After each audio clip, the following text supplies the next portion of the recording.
Australian celebrity chef, author, and TV personality. He was nicknamed the Quiet Terminator by fans following his performance on The Celebrity Apprentice 3. Celebrity chef Curtis Stone is joining me on this podcast. And the blanket that gives back? That's My Blankwell. My Blankwell. MYBLANQUIL.com. Check it out and listen at the end of this podcast for a limited time only special offer.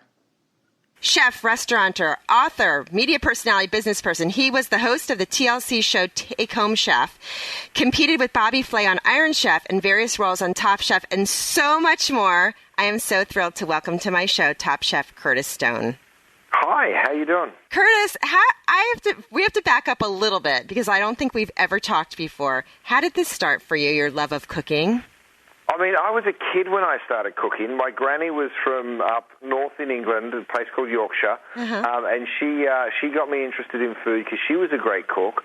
And I would sit there and watch her bake, and the first thing I ever made with her was fudge, and I think I was probably 4 or 5 years old. So fudge did it for you? It was the fudge. It got me. That sweetness. I've got a sweet tooth ever since. So was it really just that? And then you were like, I really like this that young, huh? I've always just been obsessed with how things taste. You know, I think, to be honest, you know, there's something really nurturing about someone that likes to be in a kitchen because you're constantly taking care of people, you're looking after them, cooking for them. And for me, you know, my friends and family, that's sort of always been the most important thing. And then, you know, as that sort of translates into restaurants and stuff, then, yeah, it expands and you get sort of more interested in ingredients and freshness and, you know, amazing quality stuff. But, yeah, it's always just been about being able to create something great for someone else. Well, I think that, you know, the kitchen is the home of the heart, they always say, so I can understand that 100%. So you recently won your first Michelin star. Congratulations. Thank you. So what inspires you and who inspires you to cook? Well, look, I mean, winning a Michelin star is all my restaurant dreams come true. You know, I guess opening your own restaurant and hoping to be able to maybe one day achieve something like that, that's sort of just a dream.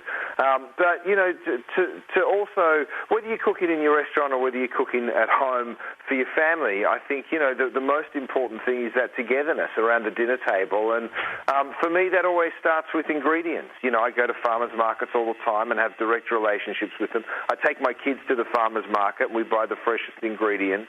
And then, of course, once you get into the kitchen, it's about being able to keep them fresh for as long as possible. I teamed up with Bosch a little while ago, and they've created all this, you know, they bring technology into the kitchen, which is really cool.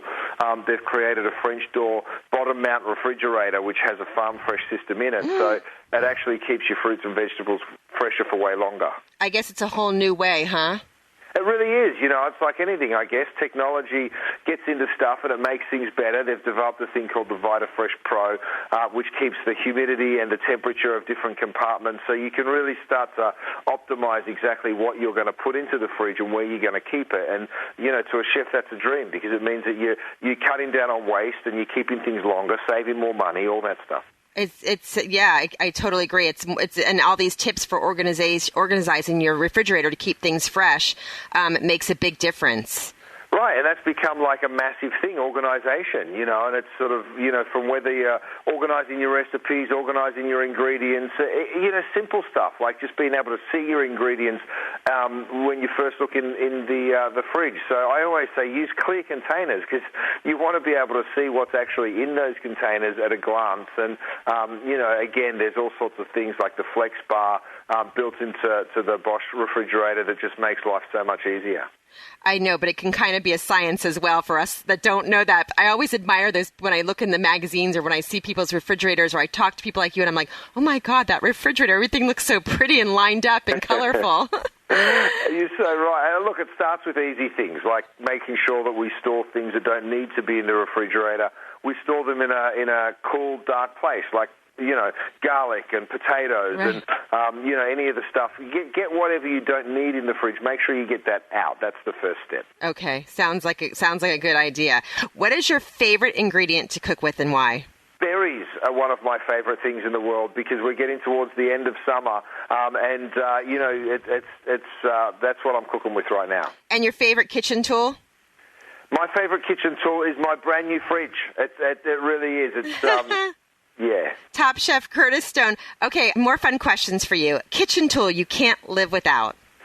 Oh, goodness. I love good sharp knives, and I know that sounds pretty boring, but I think if you've got a great knife, then you can do all the preparation really easily.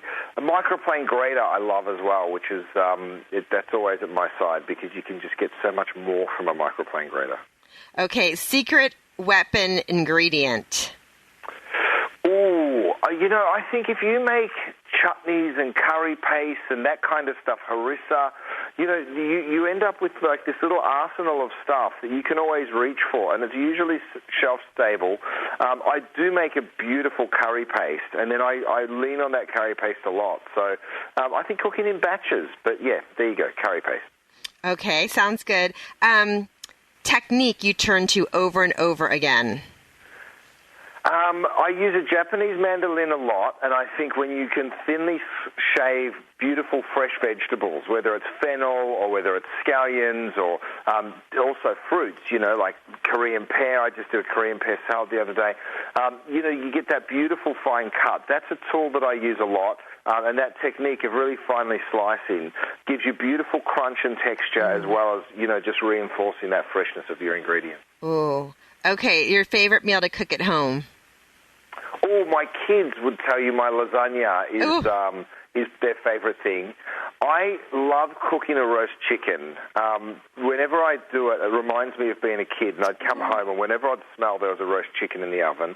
It's that sort of moment where you swing the door open, and because that's such a strong memory for me, I try and recreate it for my kids. We've got a big veggie garden at home, so we do a lot of we grow a lot of our own food, and the kids really love being out there. So the thing I love about that roast chicken is it doesn't matter if it's fall, spring, summer, or winter, there's always something in the garden that you can serve with it, and it's that's a pretty cool meal.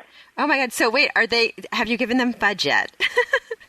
Well, you know what? I've never made it with them. Really? You know what? We're like as parents these days. We're so paranoid about how much sugar they eat, and I'm one of them. So I try and keep the sugar out of their diet. But you know what? You've just made me think of something that I have to do. I've got to go and do that with them. Okay, good. And do you think do you think anyone looks like they're going to follow in your footsteps? Look, my oldest son, Hudson, he loves it. He loves cooking, but he has a really well-defined palate. He eats absolutely anything, and, if I cook something and maybe I overcook it a little or maybe I undercook it a little, he picks up on it. Wow. He's sensitive to salt, and I find people with palates that sophisticated end up being really good cooks, so you never know. You never know. My son's middle name is Hudson. Is it really? It's such a great name. Great name. It's a great name. So your extremely hectic lifestyle, how do you balance it, chef, restaurants, which we didn't touch on that, which we're going to, husband, and, all this while running your own restaurants?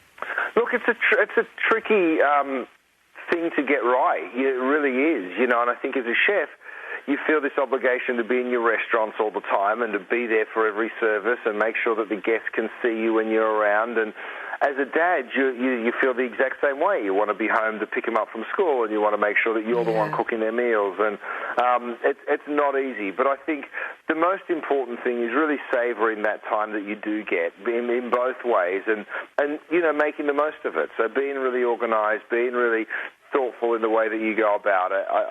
To me, that's the most important part. Being present. Present. Yeah, absolutely. That's right. I've got lots of energies, thank goodness, because I bounce out of bed early in the morning, and I'm happy to go until late at night, so I'm grateful for that. Yes, and why L.A.? I came here for a short amount of time. I fell in love with my wife, and that's it. I haven't left. I didn't sort of choose the city necessarily. It kind of chose me. But, I've grown to love LA. And if you're going to open another restaurant, where would it be?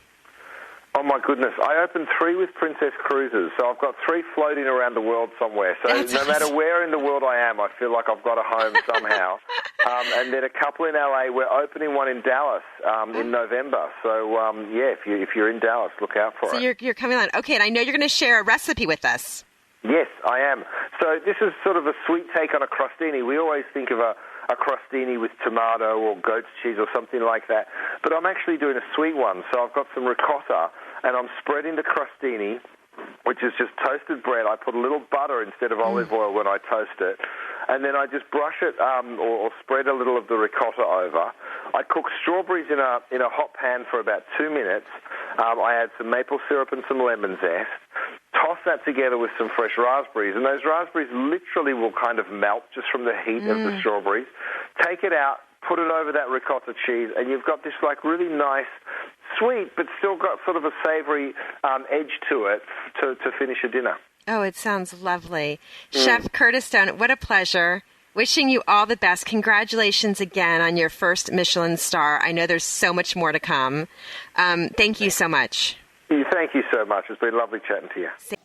Having trouble sleeping? Or are you dealing with stress and anxiety? Then you need Blankwell, the weighted blanket that hugs you to sleep. The weight of the blanket over your body releases melatonin and serotonin, allowing you to relax and fall asleep faster.